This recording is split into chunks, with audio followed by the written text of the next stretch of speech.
This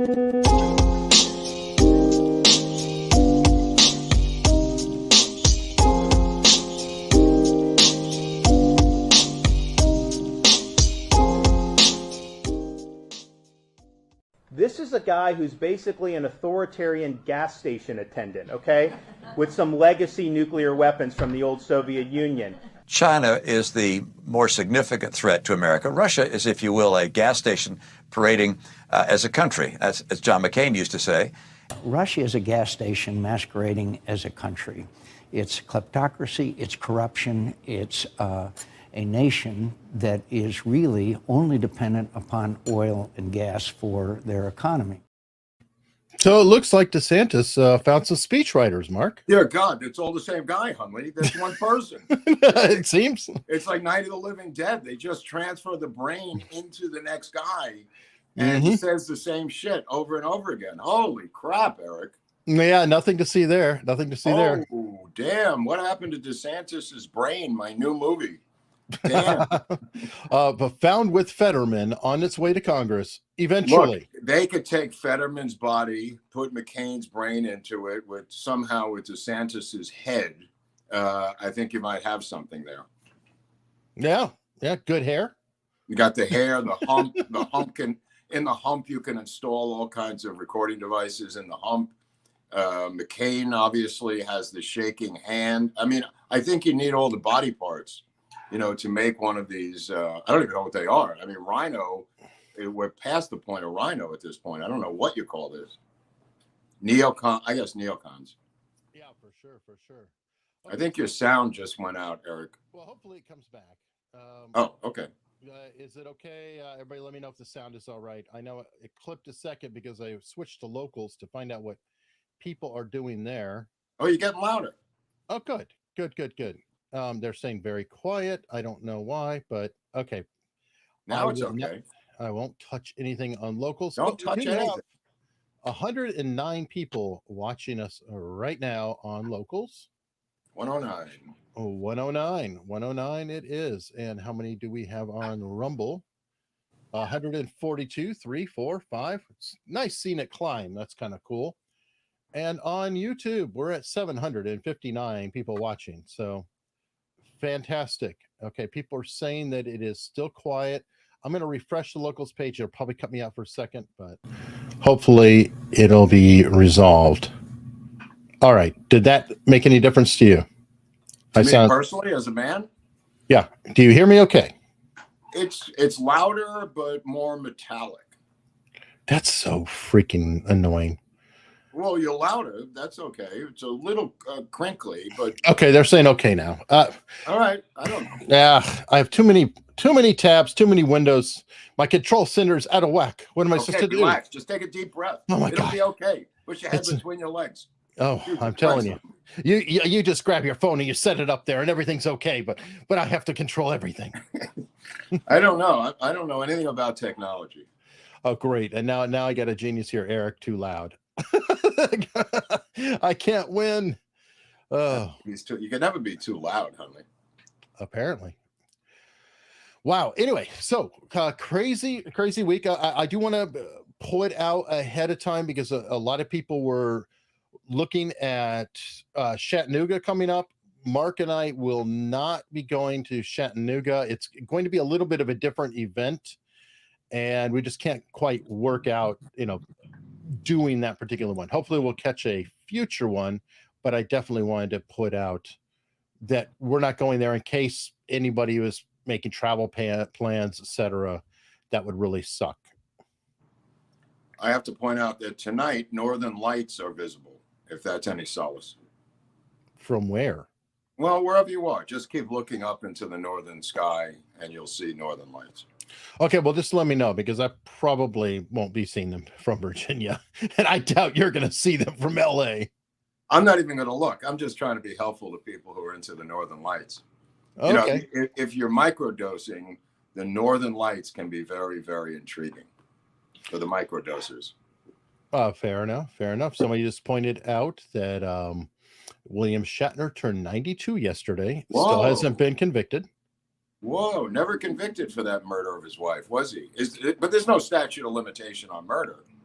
No, but I guess you have to actually investigate and charge. Right. Well, with the new DA in LA, anybody is suspect.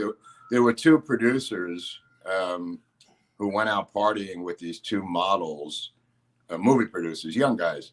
And the girls took a lot of drugs. They took them to the hospital and left them at the hospital emergency room. One of them, I think, died. The other one didn't, or maybe they both died. I'm not really sure. But the Soros DA here is charging them both with murder for partying with these girls who took too many drugs and OD'd on fentanyl or whatever they took. So these two guys are looking at a shitstorm of charges against them. These two young white guys who, from what I read, did not force these drugs onto the girls. But nevertheless, they are being charged with murder one.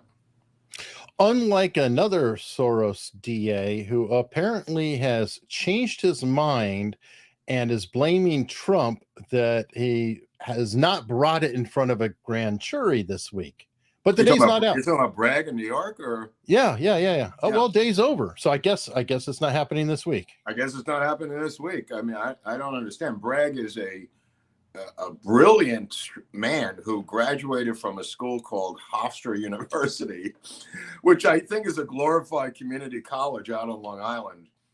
That's where, not to, exaggerate the prowess or skills of Harvard University graduates, but nevertheless, Hofstra University, I think my mother went to nursing school there. So that's the level of intellect coming out of that area. By the way, even Elon Musk is now pointing out that George Soros had found a great way to, I think he said, arbitrage his investment in terms of value by buying off all the DAs. So Elon Musk is getting hip to that. Speaking of Elon, though, did you know that the legacy check marks, so the blue checks who didn't pay, you see, I'm paying, Barnes is paying, others are paying. Hold on. Paying for what? What is it? The check mark, the blue check mark and the extra video time for uploads and things like that. Remember the legacy Twitter blue check, the check mark, you're somebody important if you have a check mark next to your name? Yeah, but didn't you have to reach a certain plateau of followers, or? Well, no, it was kind of arbitrary because there were people who would have like 3,000 followers, but they were tied in with like the Rolling Stone or some other thing. And then suddenly they're verified. Apparently that all goes away. Now, this is what I love about Elon, though. Starting April 1st. Okay, that's a good time to start. It's next week. Well, figures that he'd do it on April Fool's Day. Is he going to finish it by April 20th, since he also loves 420? You mean Hitler's birthday? Oh, really? Okay. Which we'll mention in Operation Paperclip 2 coming on Tuesday. Part 2 of Operation Paperclip, we'll discuss the Führer's birthday and other relevant things about the United States. And it really is 420. I never put that together. That's why I'm here, Hunley. Weed and Hitler. That sounds like a punk rock song. We've been talking about that for years. I mean, Hitler had Dolphine and some other drugs to keep him going. Dolphine, of course, named after him, a dolphin. As an opiate, the synthetic opiate, but I don't know if he smoked weed. I don't think he put it together. 420. I don't think he had the personality for smoking weed. He seems a little bit more into the methamphetamine type of. Well, but it was a mixture. It was up and down that the doctor gave him. It was both. So he needed to be stable until they ran out of drugs, and he sent Morell. This is crazy. He sends Morell out into the streets of Berlin in rubble to go to the drugstore to get him more morphine. And of course, the drugstore is blown to smithereens. There's no drugs in there anyway.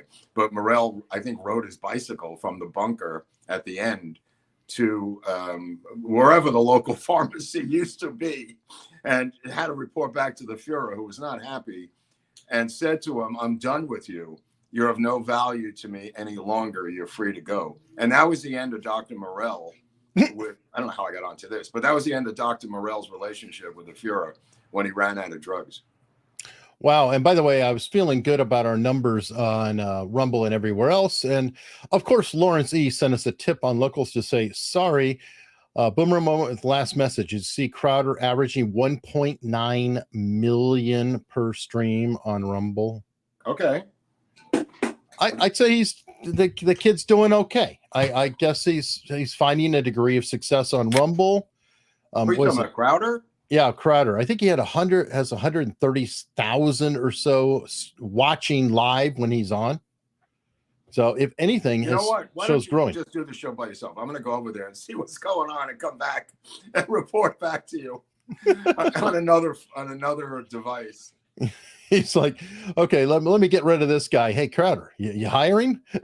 Hey, Crowder, I was just passing through. I heard you had 1.6 million on Rumble. I'm over on another show with Hunley right now, but I'll be back. Yeah. You got room here, right? You need your office cleaned or something? Well, as long as we're talking about that, I wanted to mention hashtag Save Women's Sports. In all seriousness, there's a young cyclist named Hannah Ahrensman who was defeated by Tiffany Thomas, a 47-year-old transgendered man, and Hannah tearfully wrote a manifesto retiring from women's cycling at a very young age. She was one of the top women's cyclists in America, and she tearfully wrote this manifesto, which I urge everyone to read. It could be at hashtag Save Women's Sports, or you could just Google her name and read what she wrote. I mean, it's unbelievably heart-rendering. And then the Tiffany Thomas transgender man, of course, celebrating his victory. He's won 20 bicycling events since he became a woman cyclist, and said, I am a superhero who deserves all this acclaim because I am a great cyclist. Oh God, it's getting so disgusting because, well, by the way, we're still in March, by the way. And it is, quote, Women's History Month. And we have a lot of, quote, trans females who are now women of the month. So, I mean, talking about rubbing their noses in, it's not only taking over all the sports, amazing. Everything else. And then, oh my God, it's a sad state when Anna Kasparian, who's a complete hack job nut on Young Turks, points out, stop calling me, what is it, a reproducing person or what, all these derogatory terms for women. And then having all these males, and I mean males correcting her about, her insensitivity and everything else. So I'm like, you know what? You guys have earned it. This is so sad. We might as well drop women's sports. Why do we have it? Why do we have, it's like they want to drop women. Yeah, it took 30 years to get women's sports recognized. And Title IX, yeah. Yeah, and I grew up during that era. And Title IX took a long time to pass that legislation.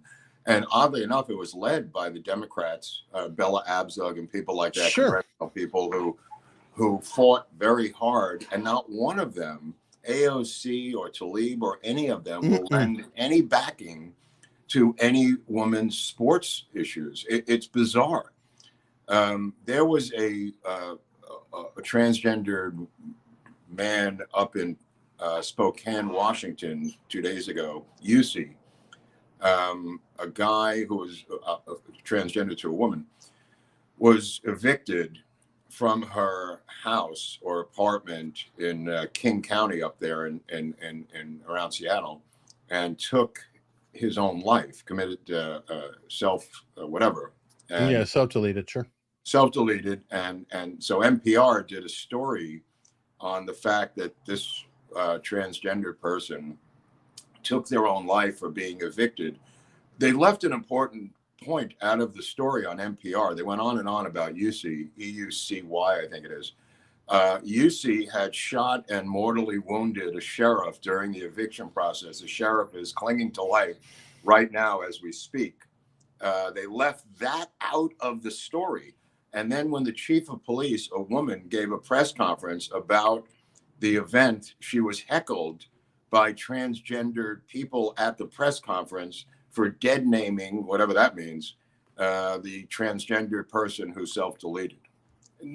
without mentioning or acknowledging the fact that this person has attempted to murder and may indeed have succeeded with the sheriff's deputy up in Kings County up there in Washington. Oh, dead naming is more language manipulation to train our minds. For example, Caitlin cannot be called Bruce. That is a dead name. So they've gone back to they've gone back and the athlete who won, what is it? Is it decathlon in the 1970s is known as Caitlyn Jenner. So we just can rewrite all reality and go back and just say, oh yeah, Caitlyn Jenner won these. No, I mean, I'm more concerned that National Public Radio that we pay for as a Pravda TASS news service decides to write these stories, leaving out facts that are apparently quite relevant to a journalistic story that she tried to kill a cop during the eviction process and then took self-deleted. So this is more of a concern to me than the actual event as a journalist, that this is their journalism style to leave out the attempted murder of a police officer because it doesn't fit their storyline. That's terrifying to me. That's really terrifying because that's a huge event that they've deleted. Well, we've talked about that too, because you set me straight. I was pointing out that the race can never be used in a headline unless it's a victim. A perpetrator can never have a racial mention. So you have these skewed headlines like man severely beats Asian woman. Right. Well, okay. And the fact that they do this over and over, and I've talked to, I hate to say normies, but I kind of do think of people who don't have time to get into the nuance of all this BS as normal. They're like, oh, I work for a living. I don't have time to get in the newspapers. You have to explain to them, and they're being trained because the default is if you see man, well, okay, the default in our culture is white male. So it's a very deliberate thing. Oh, It's like, okay, so it's obviously a white male. And so then you get other people who say, I never read about any violence that's being caused by anything except for white men. Mm-hmm. Yeah, we had a case out here. I mean, this goes back to 1993 in New York, where Al Sharpton led a group of militants physically into the offices of the New York Times on West 43rd Street and demanded, under the threat of violence, that perpetrators or perps or suspects have their race not mentioned in any article of the New York Times. And they said, okay. And that went into their editorial style book. It was later picked up a year later by the LA Times out here, where you're not allowed to mention the race of a suspect. Same thing as the New York Times.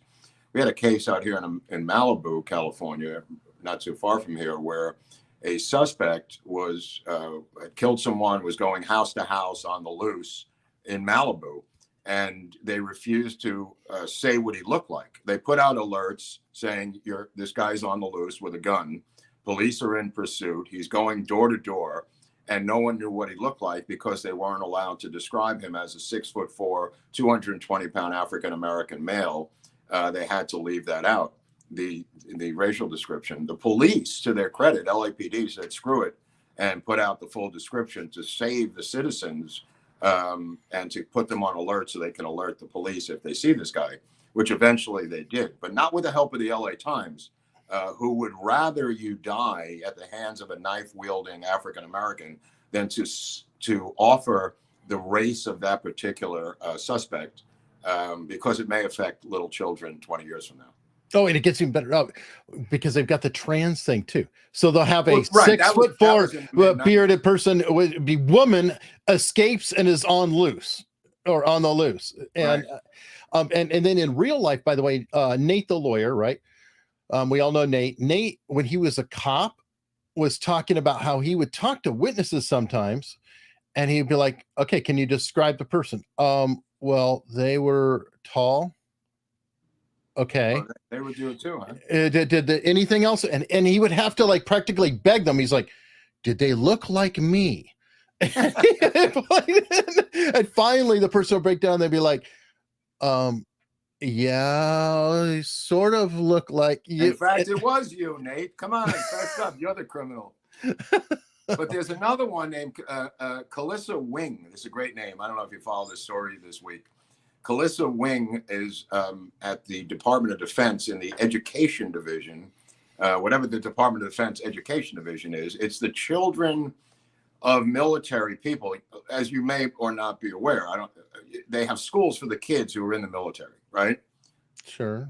Okay, so the Department of Defense has woke guidelines now for the teaching of those kids. And she was given, this week it was revealed that she issued numerous anti-white statements about Karens and Caucasians and everything else you can imagine. And it got the attention of Jim Jordan and some other Republicans who shined a light on it. And now she's been given a 30-day timeout. She's not being reprimanded for her Karen and all this other Caucasian stuff that she was outraged about. And it turns out, I investigated her a little bit more. She's apparently a book author of children's books that are in the libraries of these schools that take to bring education to the Department of Defense children. And her books, which she co-authored, because probably a ghostwriter, she's the co-author of these incredibly famous books with these titles. What is white privilege? And another one called What Does It Mean to Defund the Police? These are her two books that are in the Department of Defense libraries for children to read who are being educated. Go Millie. Yeah. So she is she's not the diversity human resources person. She's actually in charge of, in some ways, the education of children under the DOD. So no, even more disturbing. Yes, it's even more disturbing. That's what I was getting at. Yeah, it's she's in charge of the books. There's been a 1,200% increase in woke books in the libraries in the past 36 months. This woman, apparently, nobody will touch her. She's an untouchable, and now has been given a 30-day timeout. Not being a reprimand, they said they're emphatic that this was not a reprimand. Oh no, yeah, we'll never do that. Oh my goodness! And by the way, we are at over 200 people watching on Locals right now. That's amazing. Really? Yeah, 230 people on Locals. This is so cool. Oh, on Locals, go Locals. Yeah, that's amazing. I love seeing the other chats. Plenty busy. We've got some super chats. Let me get some of this here. Sorley McSorley became a YouTube member. Thank you very much. And Jeffrey Langley. But this is a Mark question. Do you know who gave Jack Ruby the $50,000 before killing LHO?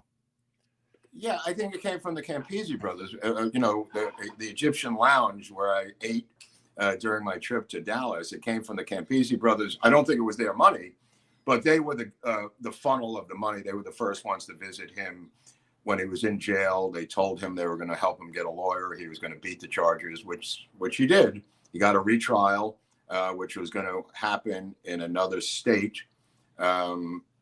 But unfortunately for him, Jolly West visited him in his cell. But as for who gave the Campisi brothers the money, it might have come out of Chicago. I don't really know. But the point of the matter is Jack Ruby bought himself a big safe, and had an off-duty Dallas police officer friend help him bolt the safe to the floor of his office, where he put the $50,000 into the safe and then signed over the power of attorney to his lawyer and said, take care of my taxes and whatever's left to give to my family.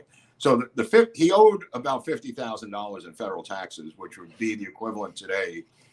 Eric and I figured it out a while back of $350,000 he was paid to kill Lee Harvey Oswald, if that helps answer that question.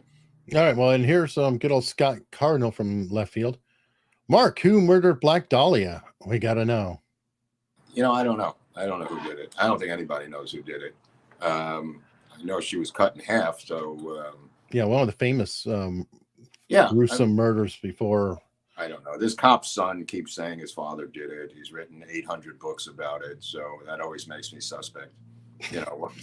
I think Scott might be covering this on his show tonight, folks. So if you want to find out more, I think at 7 p.m., Scott Cardinal on YouTube. So definitely check him out. Okay.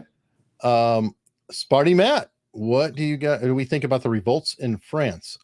look, those people love their pensions. I'll tell you that much. They're willing to burn the civilization to the ground over their pensions. You got to give them that credit. I mean, you're talking about 1 million people. We can't get 100 people to go stand outside the DC jail for the January 6th prisoners, the prisoners that are in the Washington DC gulag. They get 1 million people out in the streets because Macron said he was going to cut their pension by 3 francs. So, I mean, this is a nation that knows how to protest and stand up for themselves. I think conservatives, to their credit, I don't know, there may be an excuse, but they've never been in America. They've never been put into a position like they are now. So they may be stunned as to how to protest, where to protest, and why to protest. The French do not have that problem. They know how to protest. It goes back to 68 and goes back to the guillotine, which was the ultimate protest, Hunley, during the French Revolution. So, yeah, well, that was when they're like, hey, we like what you did in America, but you guys were a little calm. we want to up the stakes just a little bit. Well, it does put the fear of God into their elected leaders. That's for sure. Yeah, I mean, and Ted, not Teddy. Oh Jesus, our second president. My brain just fried. Actually, kind of appreciated it to a degree. Well, I don't know about the second president, but the current president doesn't even know. Third. The current president doesn't even know what's going on. So he's now bombing Syria over some military contractor, black ops cat, who was killed in some form or shape in Syria. So now we have to bomb Iran, apparently. So I don't know where that's going to go. But the French situation is very interesting because Macron is sitting on the top of a needle waiting to be completely toppled at this point. I mean, his political career rides on this situation this week. And, he's a very weak leader, obviously, but the French have had it. They really have had it. And I think it's going to spread to other countries. We're talking about now the collapse of Deutsche Bank, possibly in Germany, which could lead to German uprisings. The Swiss, obviously, Credit Suisse needed $72 billion, just opened their doors the other day. Nobody seems to connect this to Ukraine or to the lack of energy and the rise of energy costs. And that is the reason. Yeah, no, totally. I will give the French credit for one thing, though. At least they're smart enough not to take out their nuclear energy like the Germans. Right. Well, there's a new movie by Oliver Stone coming out this weekend on nuclear power, which I haven't seen it, but I'd recommend it because it's Oliver. You may want to take a look at the trailer. So what they're talking about is going back to nuclear energy and doing away with fossil fuels ultimately, and getting rid of the green stuff ultimately. So it's anti-green and anti-fossil fuels combined, saying that the nuclear fears are extremely exaggerated. True. It is mathematically true. I mean, the only deaths that have ever occurred were because of Chernobyl.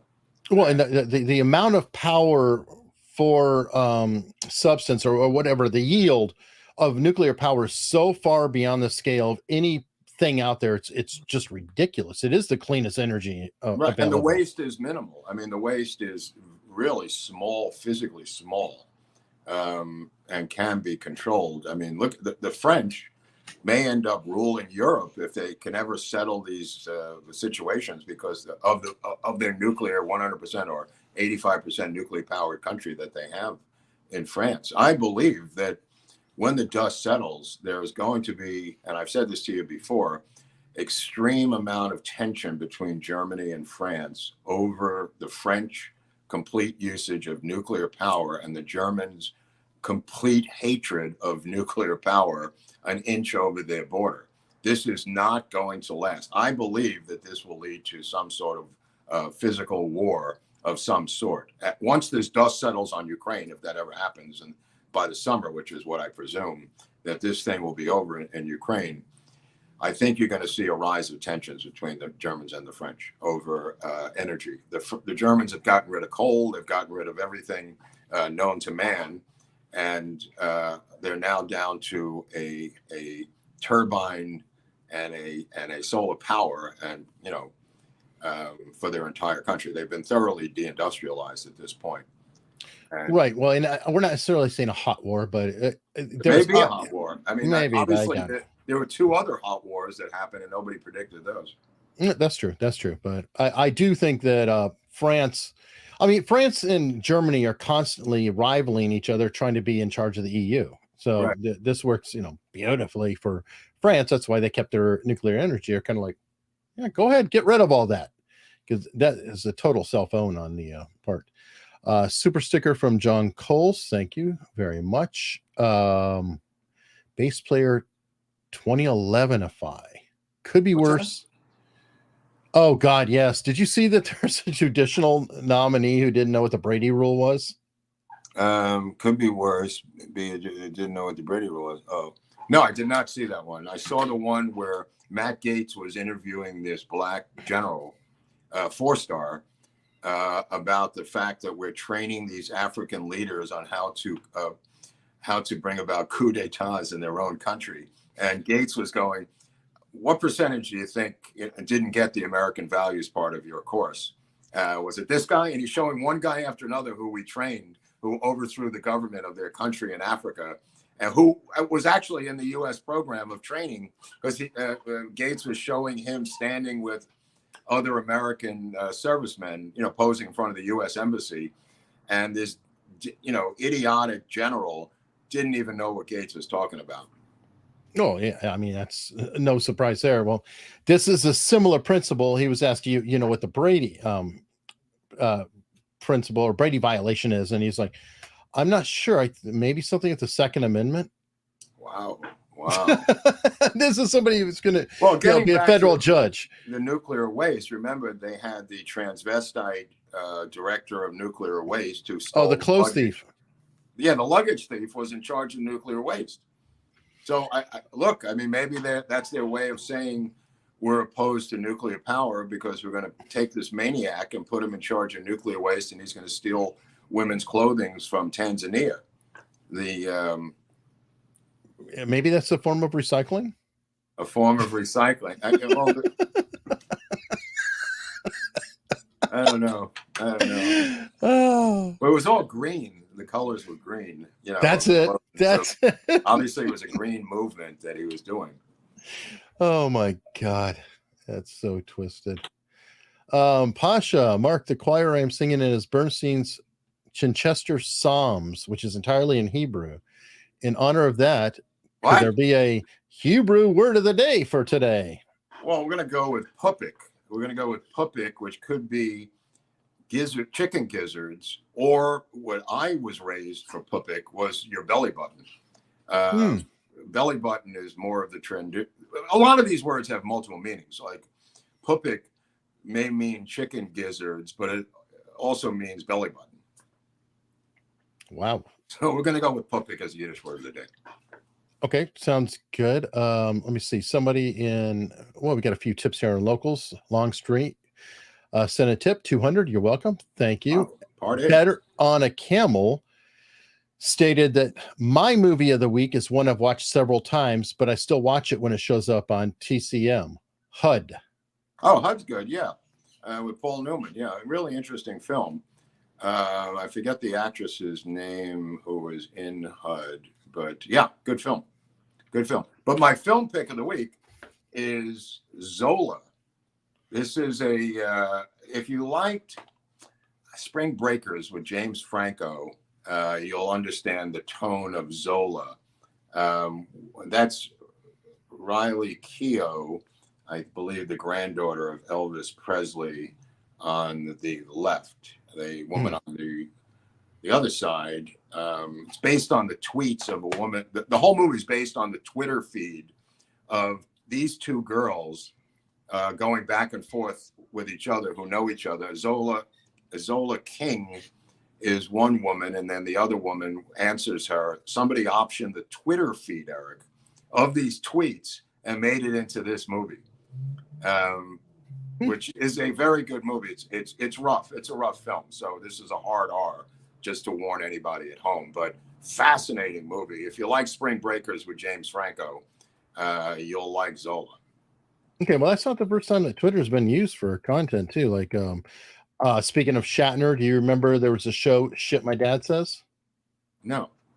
That was somebody wrote or had a Twitter feed, and it was just every quote that his dad ever came up with and was feeding, and they turned that into a sitcom. It lasted a couple of years with William Shatner as the dad. And then I think I've already told you about Humble Brags. What's Humble Brags?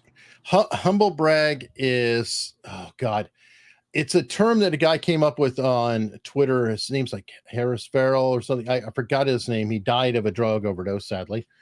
But it would be things like, I would catch up with you if I wasn't so busy straightening out my entire house. So it'd be like, I see. Right, yeah, right. I can't remember, all of them, but they're pretty freaking funny. And the Humble brag is a classic tone.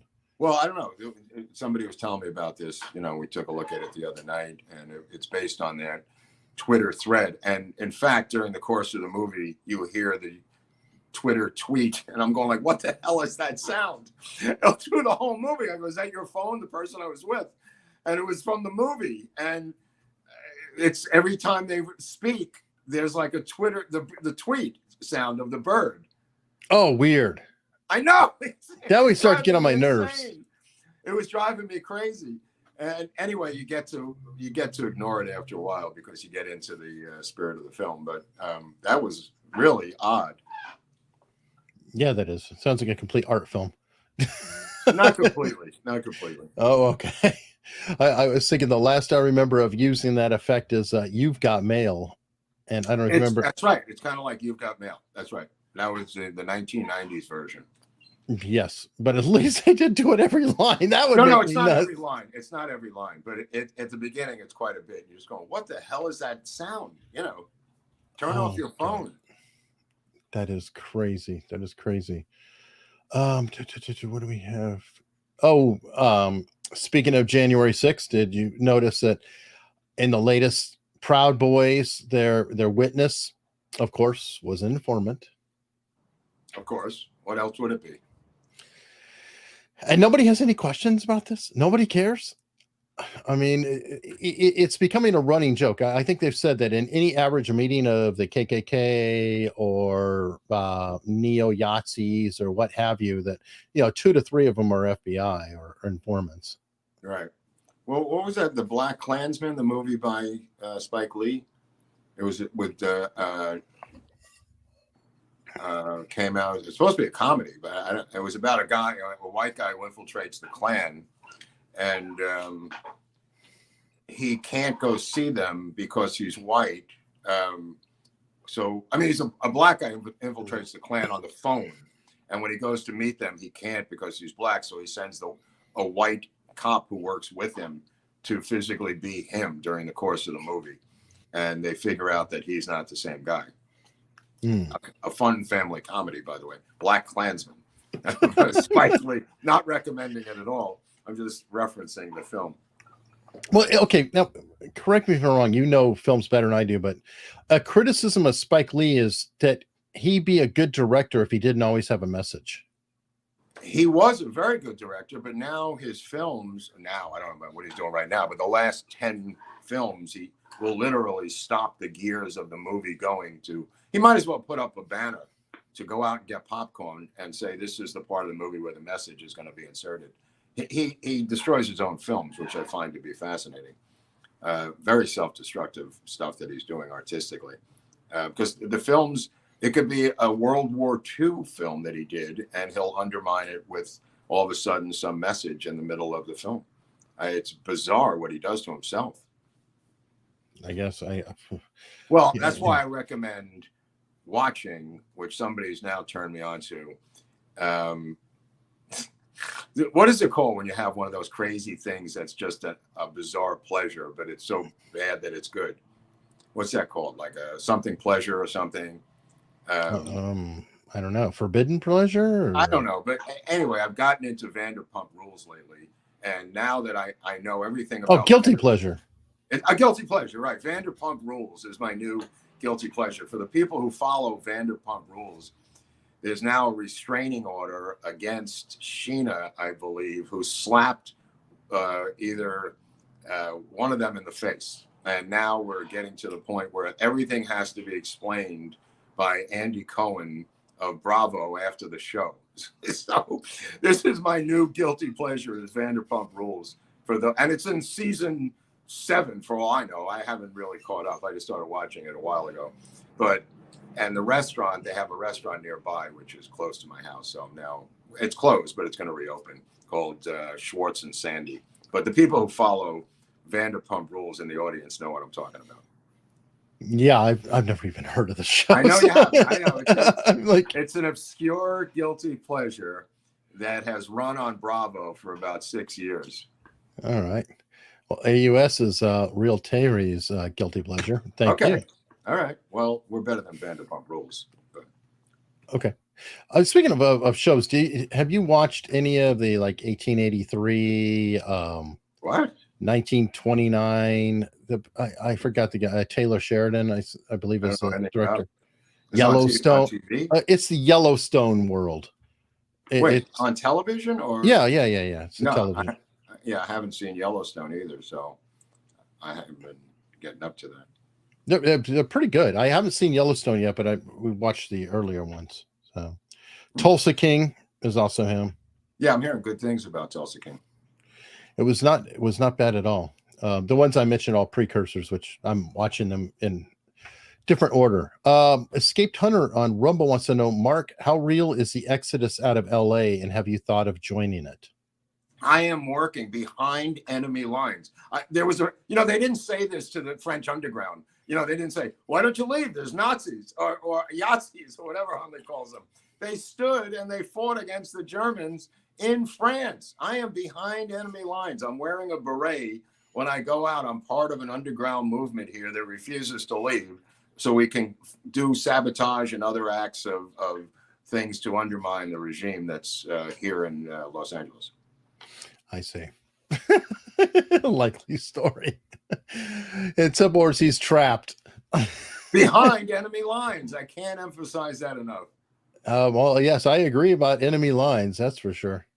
Oh my God. He'll call me on the phone. He'll be like, did I tell you blah, blah, blah, blah, blah, blah? And I'm just like, sucks to be you.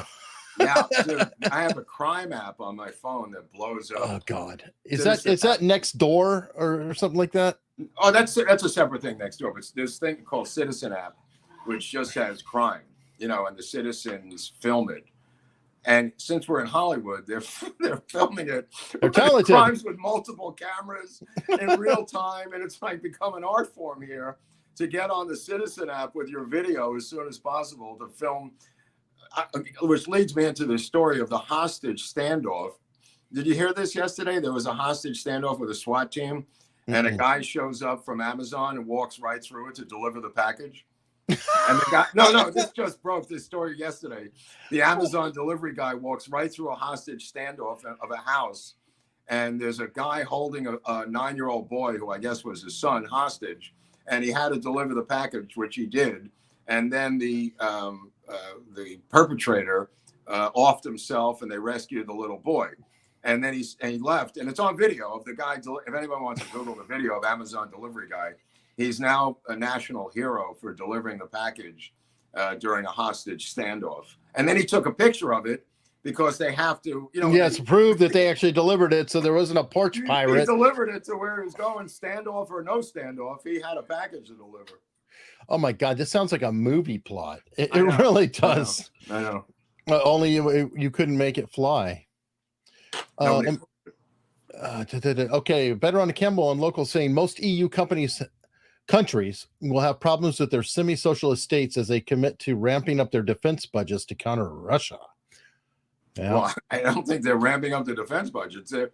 They've given away everything they own to Zelensky, and they've got nothing left. I mean, but we've kind of guaranteed their defense, right, Eric? I mean, that's behind the scenes. The Pentagon has said, give up every single thing you have. What could possibly go wrong? Yeah, we're like the FDIC of war. Right. You give up your tanks, your guns, your artillery. I think think the British are now supplying uranium artillery, depleted uranium shells to Zelensky. Jesus, amazing. Well, it's not going to last much longer, so they'll be moving on to another conflict soon, possibly Iran and Syria, whatever's going on over there. Because Well, hold on. We're delivering nuclear subs to Australia now. I wonder what that could be we got about. to Who's build that for? those, and I mean that's 3 subs, they're not even built yet. But the reality of it is, I think they may be switching to the Iranian. Apparently, they don't like the fact that Iran and Saudis got together and they threw down their theocratic hatchet of hating each other, Sunni versus Shia, and have signed or agreed to a peace deal between the Shia and the Sunni, the Saudis and the Iranians, and it was brokered by the Chinese, ironically enough. No mention on mainstream news, of course, of this incredible, earth-shattering combination of Iran and Saudi Arabia coming together with the help of the Chinese. Wow.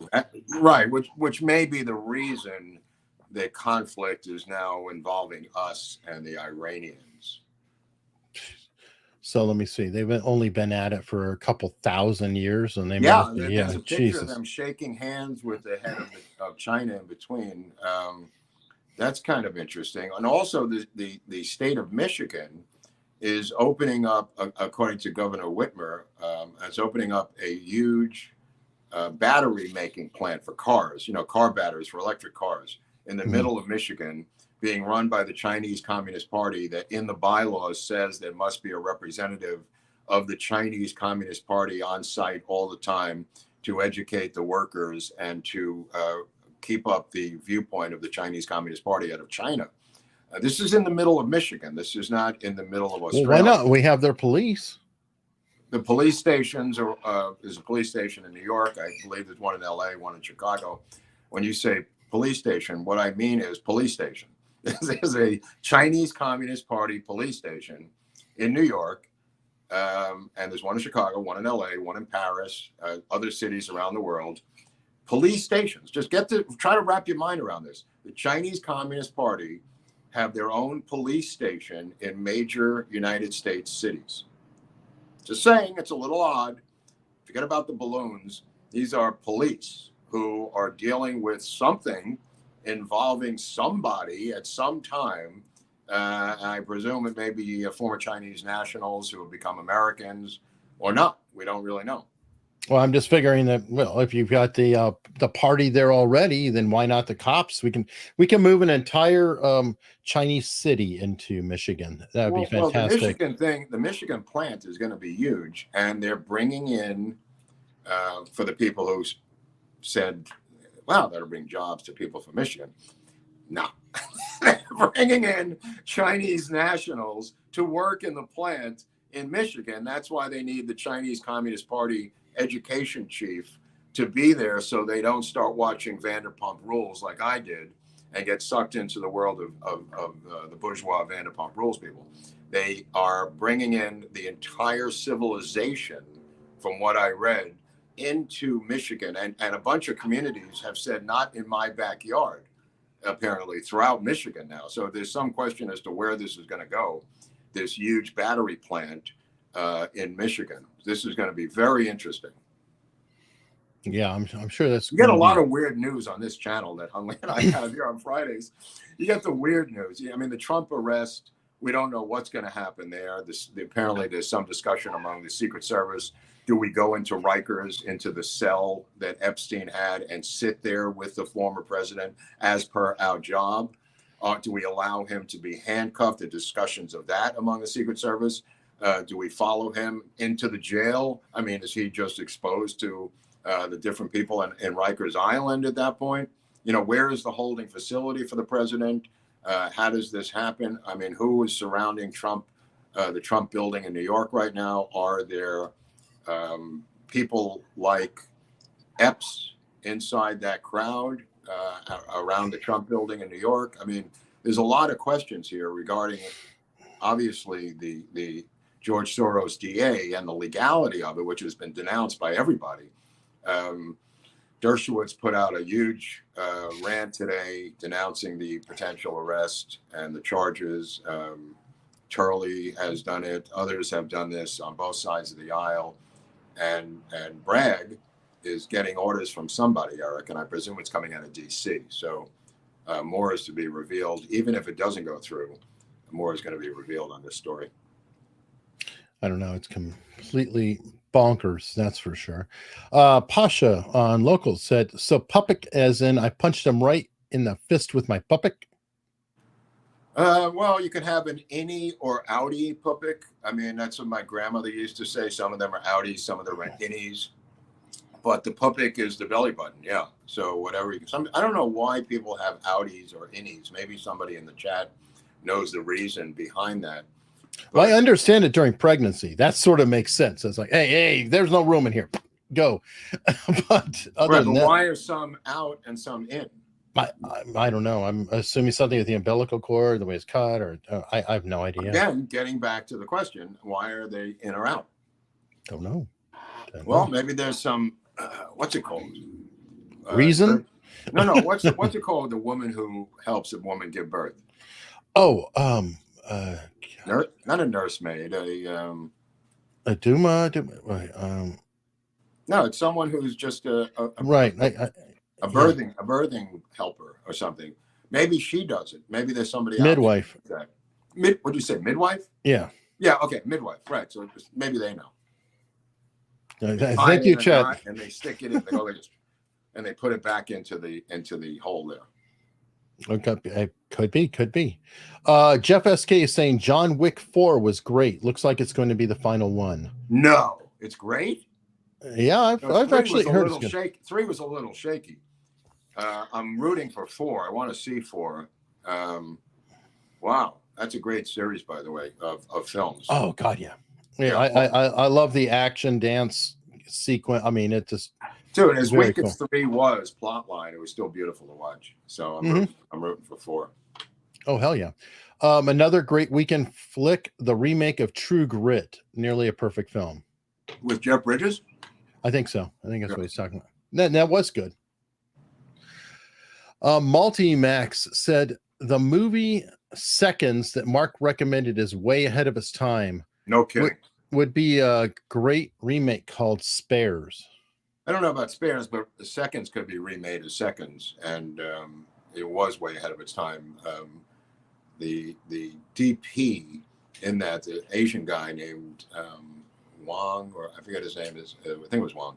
He invented all those camera angles that you see in that movie that had never been done before, with the great John Frankenheimer, the director. One of his early films. So the combination was great, the two of them. Okay. Interested party saying, have you watched the Joe Pickett series based on the CJ Box books? The last book had a great Fedsurrection plot line. I haven't heard of that. I haven't heard of interesting. Like that. Yeah.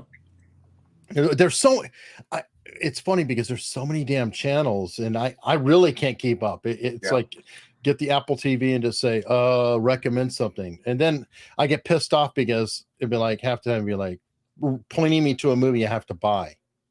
Like I have 100 things. The people who worked on Tropo, the Australian private eye thing I was telling you about last week, are very unhappy. Amazon is putting it up on Freebie, their free channel. Oh, which has commercials. Yeah. Has commercials, right.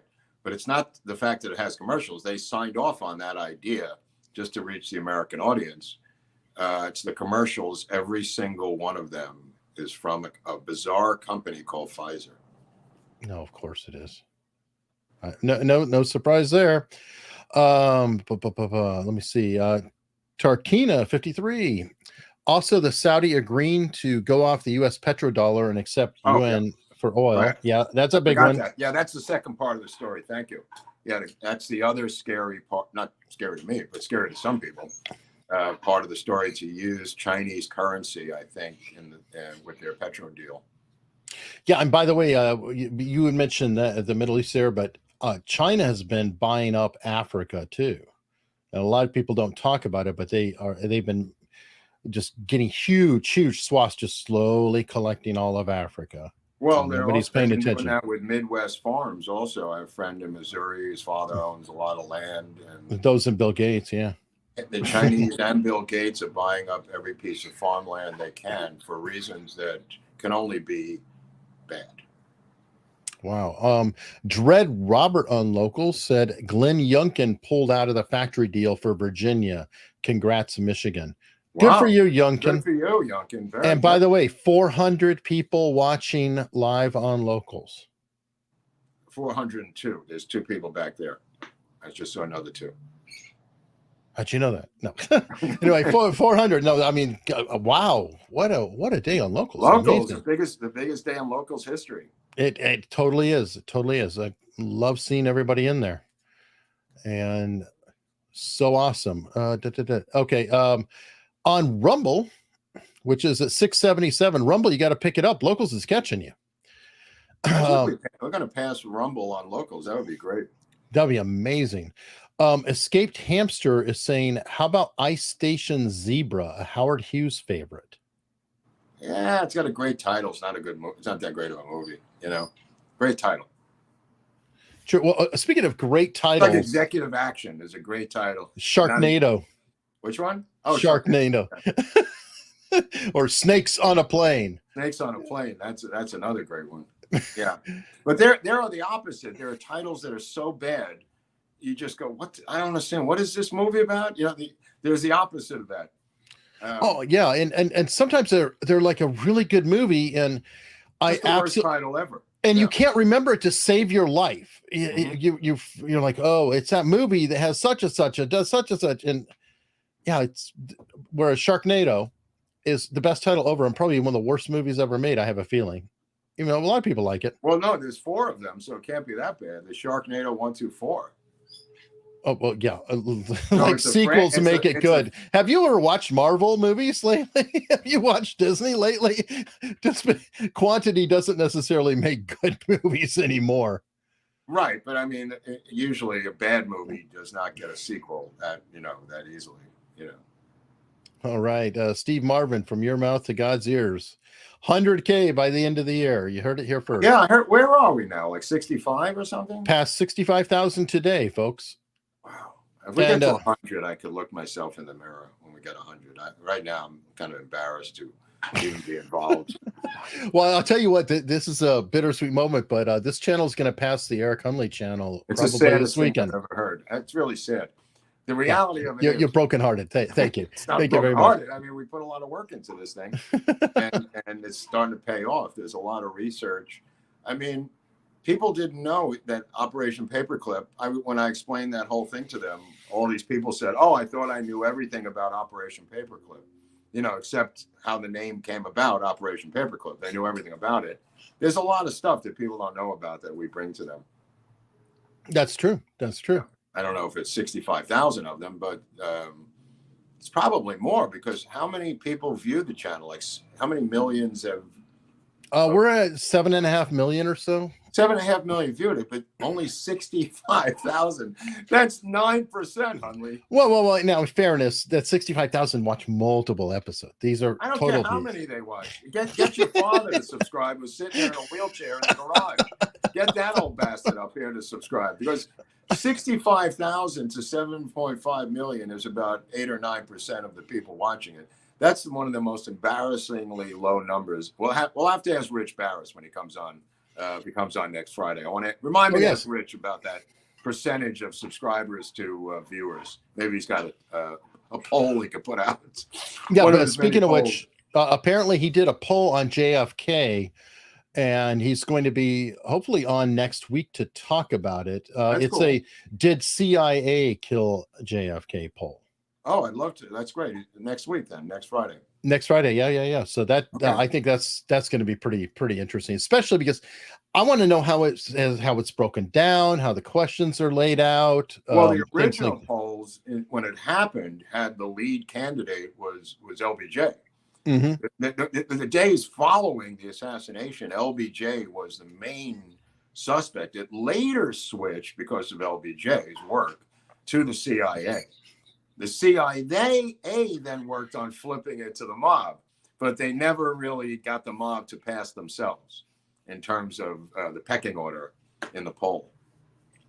Yeah. The CIA's always been in the lead over the mob. They've tried the mob, paid for books, paid for documentaries. David Mamet coming out with a film November 22nd from a script by Sam Giancana's grandson, for Christ's sakes. The great David Mamet relying on a gangster's grandson's script. It's a shanda for Pasha. It's a shanda that this man, David Mamet, has to rely on some cockamamie mob did it script from the grandson of Sam Giancana. That's a new low. Is it shanda like a shame? I love Mamet, but he's been canceled and he can't get any work. I get that because of his political views. But to do this, not a good look. Not a good look. All right. On locals at 458 watching live, by the way, Longstreet 63 said, I think China is doing what we did to the USSR. The Soviets couldn't keep up with our spending, and now we can't keep up with China's spending. I could very well be. I mean, probably something to that. It's not a missile crisis, a missile spending thing. They're just buying shit up. I mean, they're not their defense. We're not in a defense war with them in terms of spending for defense. I think it's because nobody believes that's the way that this thing is going to be fought anymore. It's going to be fought with, economic boycotts and spending and buying crap up and squeezing you and virus bacteriological warfare, which we've now seen. It looks like that's a new way to fight a war. Nobody's going to send guns and bullets anymore, unless you're in Ukraine in a fighting area where for years, a bunch of us were talking about Ukraine being a future battlefield because you could have tank warfare there. You had big land masses. You could have a war of attrition for many years. You can't do that in a place called Taiwan. And there are people we don't care about, so they could just run them over and never mind those civilians. They have nice buildings that you could blow up and it can look like a World War II set piece. Oh yeah, so exciting for crazy generals. Well, there was more footage from Vietnam when there were no cell phones than there is from Ukraine, where every single person has a cell phone. I find that unusually bizarre that we were able to get actual battle footage. Remember, Eric? I mean, there's documentaries now on with entire battles in color of Vietnam, Oh, yeah. Well, it's a huge battle. It was a battle about that. People were pissed off. It's like, you can't be doing that footage. Stop releasing the footage. Stop it. Right. It makes us look bad. Johnson hated it. Others hated it. It's like, it just was, it seared the eyes of the American people, what was going on there. Right, but full color. The opposite is occurring in Ukraine. Now that everyone has a cell phone, there's absolutely no battle footage. Well, and it's okay, yeah, but it's a crazy progression too, because we had the battle footage. Then in Iraq, we literally embedded the reporters. We were like, hey, come here. We'll give you a ride over here. Go ahead and film this, angle that shot. See Anderson Cooper on the turret of a tank, being driven by a Ukrainian into battle. I'd like to see some of those embedded reporters make their bones, like these guys on ABC News used to make during the Iraq War. Where are the guys? Where are the Dan Rathers, the Gunga Dans, who are willing to put on a Ukrainian military outfit with a thing that says "press" in Russian on top of their helmet and hope that they survive? Yeah, well, they were saying, brought to you by Pfizer. Mm-hmm. That's what they're doing. Let's see. The Canadian, holy shit, 512 people are watching on locals. From Canada or from all over? I have no idea, but 512 people are watching on locals. This is astounding. And we should have like a locals party or something one time. We may be doing that. By the way, 659 on Rumble. So Rumble, it's coming. You're gonna fall. You're gonna fall, Rumble. What's Russell Brand doing? He's doing some kind of branding thing with himself and Rumble or something. I read the other day. Yeah, he's got an exclusive like David, like Crowder, like Glenn Greenwald. I don't know if Jimmy Doria does yet, but we're not there yet. But Rumble, we're available. If you want to give us a contract, we're right here, and we will be happy to fulfill those needs. Again, Friday Night Lights. Not tonight. Northern Lights tonight on Friday. Go on, Eric. That's right.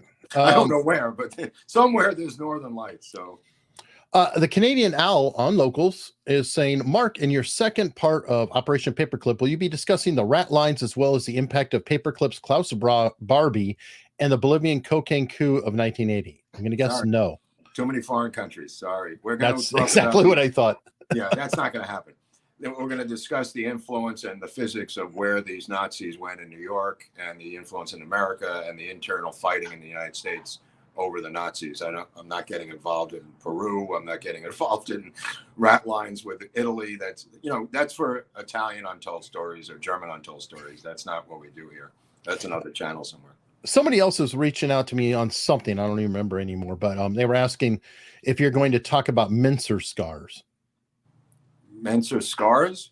Yeah, the dueling scars that you see, like one of them, I think it's Dubois or something. Oh, no, I don't care about that. I don't care about that. All I care about is Nazis coming to the United States and influencing our foreign and domestic policy in a negative manner. Again, like I said with the Soviets in the late 80s and 90s, there is influence from these people, folks, and anyone who denies it is either ignorant or a liar. The Nazis influenced the people.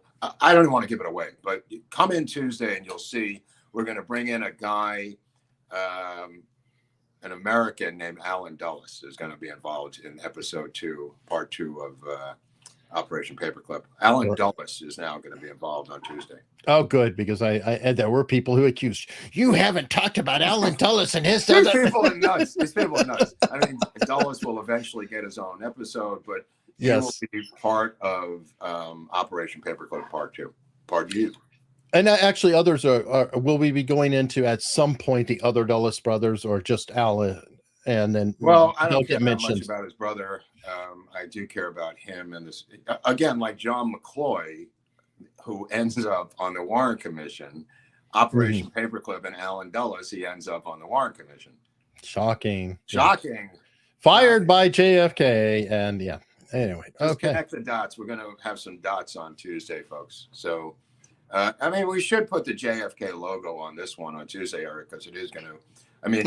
With John McCloy and Dulles ending up on the Warren Commission, you do have some connection to Kennedy. Not that I'm going to get into that in this episode, but it's odd that two of the main characters in Operation Paperclip, Dulles and McCloy, both end up on the Warren Commission, influencing or suppressing the investigation into the president's. And I guess you could tie Kennedy to the space program a little bit. No, absolutely. Absolutely. We're going to put a man on the moon, and that was JFK. And don't forget, there was a guy running around freaking out saying they're going to drop bombs on us, the Russians, from Sputnik, the satellite, and that was LBJ. He ran around the floor of the Senate yelling they're going to drop bombs on us, complete panic. Not understanding that Sputnik was a basketball-sized thing with antenna coming off of it. But all right, let me see. Tarkina 53. When I watched the Operation Paperclip, it reminded me of the movie Where Eagles Dare. I forget the plot of that movie. What is the plot of Where Eagles Dare? Was that a Clint Eastwood movie? I don't remember the plot. I remember the title. Yeah, same here. Better on a Campbell saying the remake I dread most is To Kill a Mockingbird. Can you imagine what they do with Tomboy Scout? The beauty of the movie is that it gently exposed people to their prejudice. A remake would hammer it. You shouldn't even say it because someone will hear this and then they'll put it into gear. Shouldn't even mention it. What was terrible is that Harper Lee, before she died, managed to crap or shit all over her own book when she released that second book, which kind of undid everything about Atticus Finch, everything he believed in. I think he was turned into a wife beater. Well, it turned out that she was not the one saying that. It was her black assistant who was saying it. It wasn't even her. No, figures. It wasn't her. Now, you know what apparently is completely collapsed is on Hulu, History of the World Part 3. The Mel Brooks thing is apparently completely woke and unwatchable. Oh, great. Yeah. So sad. Gary W. said March 30th is the anniversary of the Reagan shooting. Hinckley is guilty of the murder of Jim Brady. True. That's true. And Hinckley's out touring now. He's on a music tour. He is, but we're ahead of him on subs. And I follow him on Twitter. And he's selling his cat paintings on Twitter and he is a convicted murderer and presidential attempted assassination guy, and yet he apparently has a completely full life. But ironically, the other guy who's still in prison, who actually didn't murder. Oh, Sirhan, yeah. Yeah, that's really interesting. That's an interesting dichotomy. Yeah.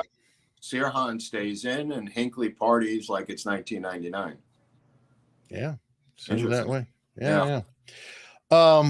Multimax on locals. The Chinese have bought up numerous dairy and food farms here on the east coast of Australia and have their own airport in the state of Western Australia. It's outrageous they've allowed this to happen. It's outrageous. Apparently one of their main methods is bribery.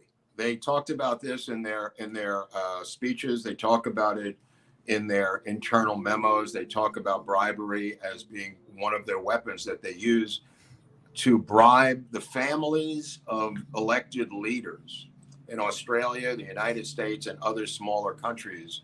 They brag about this and apparently have done it with us, with the Bidens, and they did it with the Australians. It works. Yeah, bribery works, folks. Rolf sent a tip on locals. Oh, mama, can this really be the end, to be stuck here inside of Mobile with the Memphis Blues again? It's Mobile, Alabama. Mobile for the Memphis Blues again. Oh, okay. That's a Dylan song he's referring to. Speaking of which, Crazy in Alabama is a great movie. If anybody ever wants to check it out. Is that with Witherspoon? No, Melanie Griffith. Oh, Melanie Griffith, right. Yeah, right. She's carrying around her husband's head in a bowling bag. It's wonderful, fun movie. It goes into the race relations of the South, and okay. I'm going to take a look at that. I got some other films I got to watch this weekend. Okay. Crazy. I love Melanie. Offbeat. It's an offbeat movie, but really, really amazing. Also, you know what's great is the documentary about what's her name from the Beach TV series, the blonde who went over with Assange and had sex with Assange inside of the embassy, who was with Tommy Lee. Oh, Pamela Anderson. Pamela Anderson documentary. If you go watch that on Netflix, I think it is. Fantastic documentary on Pamela Anderson. I was stunned how good it was. Wow. Stunned. Okay. Yeah, I had no idea. Oh, wait a minute. Pamela Anderson, she's one of those who's actually much smarter than people give her credit. Like really sharp person. Yeah. Like a but plays the bimbo. Yeah. A lot of these girls play bimbos, but she's really, really interesting. Who is it? Tilly. I think, or Jennifer Tilly is like one of the top poker players in the world, genius, certified. I always find that fascinating, to be both beautiful and brainy as hell. I know. Like Hedy Lamarr. Every day when I get up, I thank God. You know that, Hunley? I really do. As you should. Hedy Lamarr, if we're going to go way deep back. That's Hedley Lamarr to you. Hedley Lamarr. What? No. A reference from Blazing Saddles, where his name is Hedley Lamarr, and he says it's Hedy Lamarr. Anyway. So you have to see Blazing Saddles. Fair enough. Hops Freak on Rumble, coming in hot, $20. Appreciate the time you two put in these programs. Mark, shake some ice, please. Here's something for the book. I don't have any ice. Yeah, this is a no ice Friday. No ice today. Ice-free Friday. Ice-free Friday. Ice-free form, right? No. Ice-free. By saying that 5 times real fast. No, I'm done. Lady Freddie, I heard the woke DOD lady makes $160K a year. Have no proof. Yeah. Wait, of her salary? That's probably true. I'm sure it's true. Well, she's got those incredible books. She gets royalties from that. Putting them in the library, like the mayor of Baltimore did, what ended up outing the mayor of Baltimore when she forced them on the school district to sell her book. I sold her book to her own school district in Baltimore. That was her death knell, I think. Gotta love it. What does that one say, Hunley? David March, the French recycle nuclear waste for more power. Right. Okay. That makes sense. Good for them. Ms. Awesome, would you guys be willing to do a show on Operation High Jump? What about Roy Cohn? Is that 2 separate questions, or? Yes. Well, Roy Cohn's been covered to death. You could see a million. Isn't that Caro? No, I mean, Roy Cohn is even the subject of the play Angels in America by Tony Kushner. Oh, yeah. I mean, there's a lot of coverage of Roy Cohn. I don't think we have the time or the interest to do that. But Operation High Jump, I don't know what that is. Fair enough. Sancho Relaxo. That's a name for you. Have you guys ever covered Permindex out of Montreal? Matt Ahart would give you hours on it. Well, that's Montreal. Permindex is the company. It's a chemical company up out of Montreal. In fact, I think David Ferry flew Clay Shaw up a couple of times when there was I think we mentioned this before. Ferry would fly Clay Shaw up there on some sort of search for a nickel contract when nickel was in Cuba, and the blockade prevented them from getting nickel in Louisiana. And I believe that's right. Excuse me? Yeah, then we did. Yeah, I think we did cover that with Ferry then. Right. Yeah, that's what I'm saying. Yeah, okay. And he flew up to Montreal. Paul Blau, Bleau, is probably the expert in that area of Montreal, which is where he's from. The JFK researcher we did the interview with in Dallas, he knows more about that than I do. But it's on YouTube too. I think the Paul Blau is. I believe I released it on here too.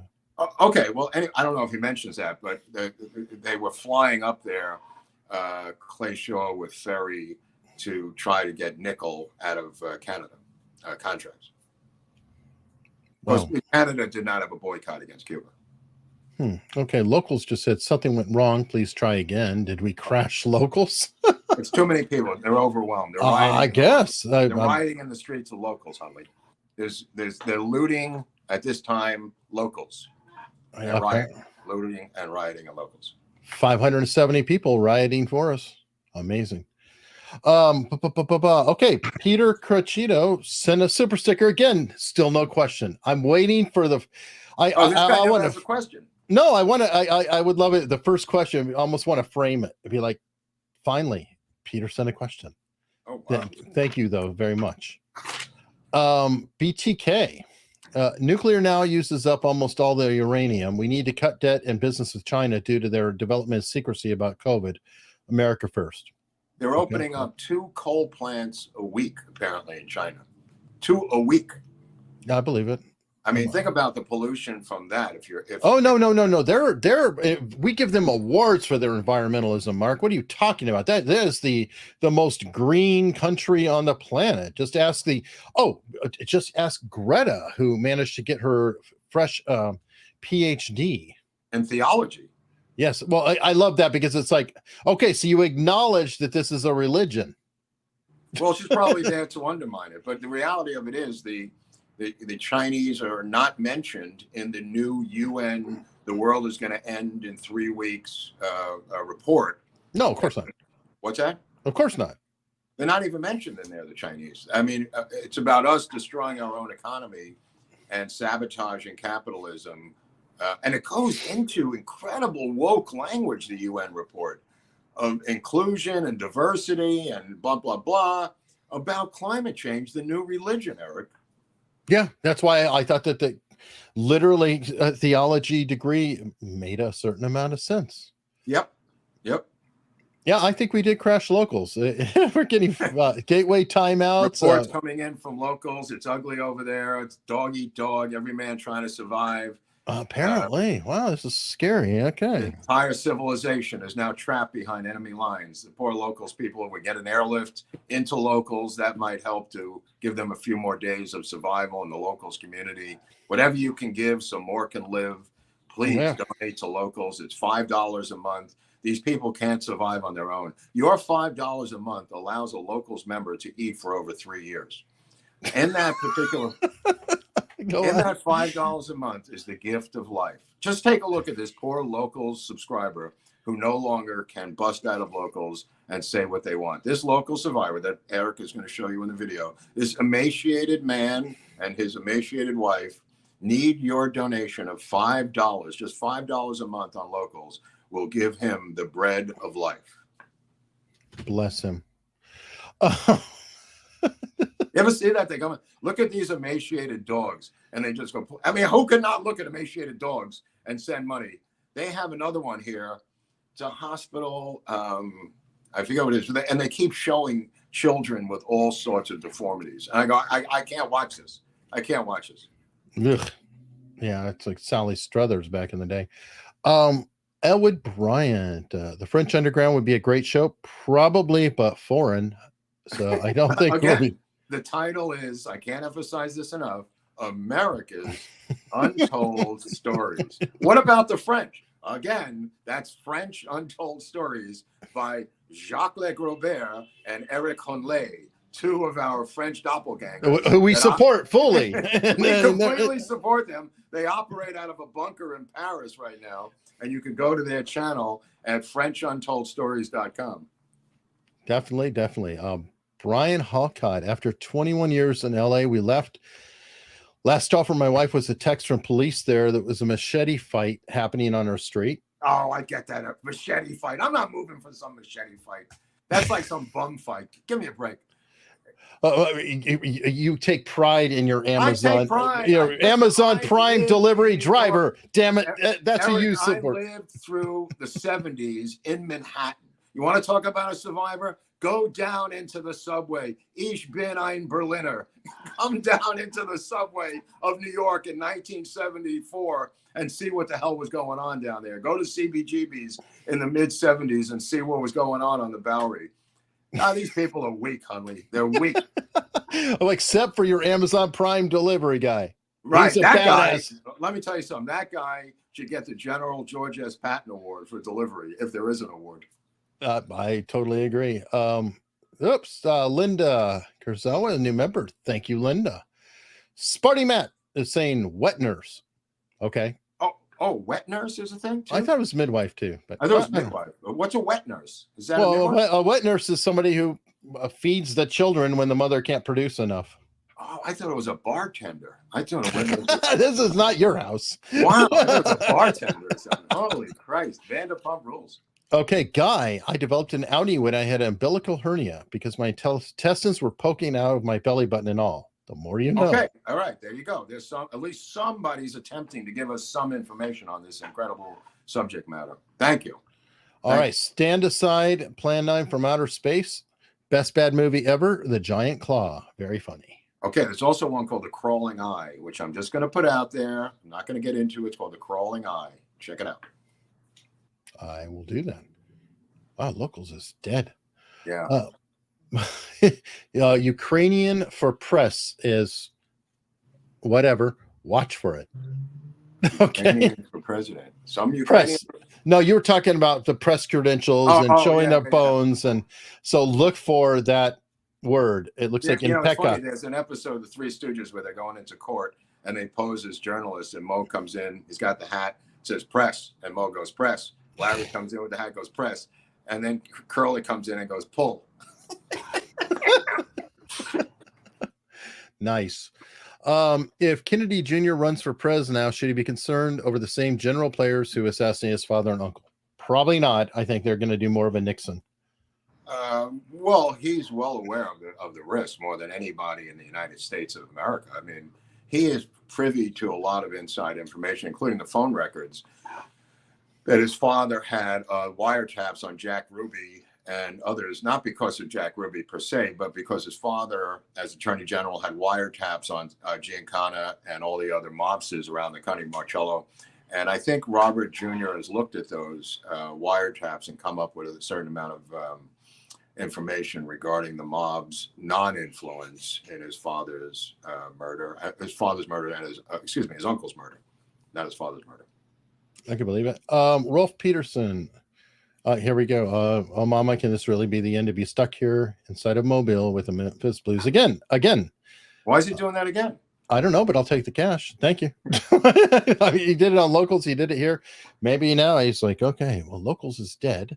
Right. I have no idea what's going on. One of the darkest days in Hunley's life right now is Well, you've got to love it. It's like, this is the best day we've ever had on Locals. 580 people watching. Site's dying. Yeah. Okay. Well, that sucks. Scarp Hayden actually wanted to ask about Giancana and how truthful the book Double Cross is. Any credibility at all? 100% BS. Guess I got my answer. No, it's like 70% BS. I mean, look, you've got to convince a publisher to get the publishing deal. So what does the publisher want to know? Give me every detail you can about Giancana involved with the killing of Kennedy. Okay, I'll be right back. So you come up with all these, guilt by association things of them having sex relations with the same woman or whatever that's already been out there, and you extrapolate off of that, usually with a ghostwriter, split the money or whatever percentage you want to come up with the ghostwriter. The ghostwriter will, or the person who wants to write the book, will usually seek out that person who's the grandson of so-and-so. I forget which, Double Cross might have been the son. I forget which one wrote that one. But yeah, I mean, you just add water and these books will get made. Crazy. Spotty Matt, I'm excited for the fall of the American empire, but I'm just worried about America as a nation and a way of life goes with it. I'm not really excited about that. I'm good. Let's hold terrified. up to. Excitement is not the right word. I think terrified is the right word. Yeah, I love Sparty Matt, but I'm gonna just depart ways on that particular. That's pretty scary, bro. That's pretty scary. Scarpedon, Operation High Jump led to the naming of a mountain range in Antarctica after the owner of the book depository, whose cousin led the expedition. You're talking about Admiral Byrd, related to D.H. Byrd out of Dallas? Maybe. Okay. Yeah. Locals crashed. Another weekend suggestion: the Royal Tenenbaums, and we even had an Alec Baldwin voiceover. Happy Friday. Overrated. That movie is kind of boring. Yeah, overrated film.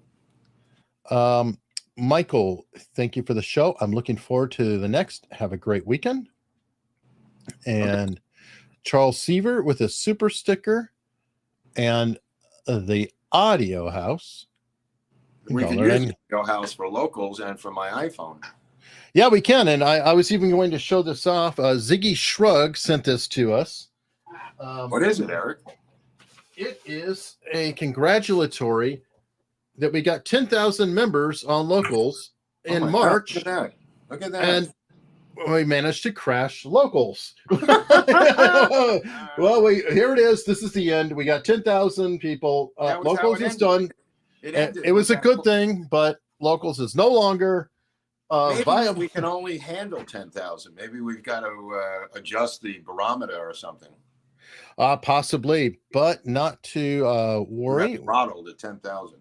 We have a goofy Groubert. Right. That people can always check out in our merch below. And of course, I know Mark is always available for any kind of donations to the book fund via his PayPal. Let me tell you something. Recently the book fund has allowed me to get books on upcoming show on Anton LaVey. We talked to Hunley last night. We're going to do a show. I got the books on Anton LaVey. So it's not all JFK books. It also got me a book or two on the Yahtzees, which I didn't have on Operation Paperclip, some rare book, which will come into play on Tuesday. So the book fund on PayPal or Venmo is really helpful for not just JFK books, but books on whatever show we're going to do. I mean, it allowed me to get the Curtis LeMay books, which we're going to do an episode on. So I appreciate that. I mean, a lot of these books are expensive and rare. And I can't use Kindle for obvious reasons, but like the photos and stuff that we use come out of books. It's hard with Kindle. So thanks to the people this week who donated to the book fund. Thank you. Yeah, for sure. And by the way, Locals apparently is back. And we're back and bigger than ever, Locals. Well, not exactly 48. What happened to the other people? They're gone. The site crashed and the people haven't rejoined. So I think that's our cue, Mark. I think we're being played out the door. Holy cow, Hunley. Wow. What an amazing show, though. And tomorrow on Locals, if Locals exists, I will be doing a grill stream. And then next week we have part 2 of Operation. Part 2 of Operation Paperclip, which people I think will hopefully enjoy. I don't know, part 1 is doing pretty well, right? Or yeah, I think so. The numbers look fine. I didn't, notice which way it was going, but the numbers look great. People seem to be responding very well. A lot of people are learning things they never knew, and I learned things that I never knew too. Well, you always do when he, by the way, folks, he always does when he does these shows, because to prep for him, he gets reminded of certain things, or he runs across other rabbit trails, and he's always discovering new things at the same time. Like, oh, geez, such and such happened to cross over with fill in the blank. Yeah, no, I mean, yeah, that's great. Like when we get Dulles crossing over, Dulles is going to, I don't want to give it away, but Dulles is going to be involved on Tuesday. It's really the first mention of Dulles. Again, keep in mind, this is before there's a CIA. Somebody put up, that I was wrong about the CIA. Again, these people are just crazy. I put up 1949 in the show. 47, there was legislation, and 49, they were created. So I know I make these incredibly bold mistakes at times, but there's some logic to what I'm riffing about. I'm not just pulling numbers out of my ass. By the way, folks, Mark really loves it when you correct him and you're wrong. And you're wrong. He loves that. That's his favorite part of the week. It does. That nothing drives me crazier than the correction and you're wrong with the correction. Oh my God. That's just a beautiful one. And look, any Holocaust deniers, you're going to be deleted immediately. Stop wasting our effing time. Okay. Anyone Hitler is alive in Brooklyn, you're gone. I just want to be emphatic about it. We can't have you take up our space with your idiotic comments about the non-existence of Auschwitz. But enjoy your subject matter with what's the guy's name? The one that Barnes is always fighting with. Fuentes. Yeah, go to Nick Fuentes and tell him about the smokestacks at the Holocaust at Auschwitz, and see how you'll do better over there. On that note, we will see you next Tuesday. Yeah.